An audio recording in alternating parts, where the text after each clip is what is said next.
Just leave it. That soldier's not your problem. Spencer said, pocketing the cash. I looked at the letter in Paul's hand. Then I picked up the phone. I'm Claire Maddox, gate agent, Crestline Airways, Chicago O'Hare, gate 14. 4 years at this counter. Nobody remembers your name unless something goes wrong. That November afternoon, everything went wrong at once. A snowstorm killed 16 flights in 2 hours. Screens turned red. Passengers flooded the gate, screaming, shoving, demanding. Spencer Walton spotted his opportunity fast, already steering cash-paying passengers to the front of the rebooking queue, skipping the official waitlist entirely.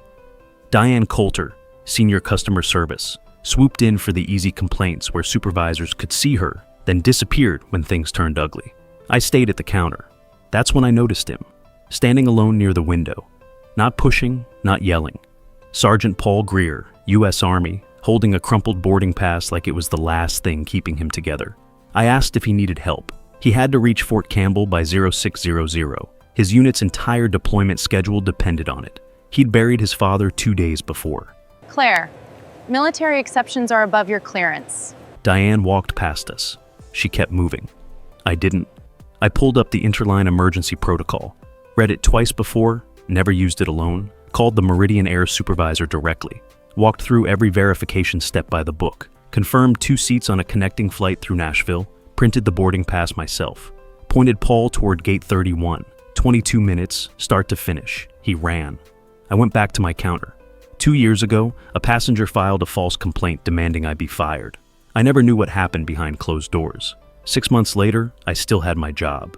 I found out much later that Douglas Fairbanks had reviewed every camera angle and defended me in front of the entire HR panel. He never mentioned it. I couldn't walk away from the place that fought for me when I couldn't fight for myself. 3 weeks later, Douglas called me in. No warning. He placed a handwritten letter on the desk. Paul had mailed it directly to the station. Every detail. My name, spelled right, underlined twice. Then he slid a second envelope across. Official appointment letter. Crestline was launching a military and priority passenger liaison program. They needed someone with clean instincts and a record nobody could question. Spencer was under investigation for the cash transactions by end of that week. Diane's promotion review stalled when the file showed every hard call had someone else's name on it. The right people always leave a trail. Yours just took 3 weeks to arrive.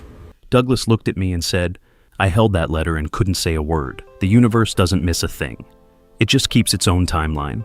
If this hits something in you, share it with one person who needs the reminder today.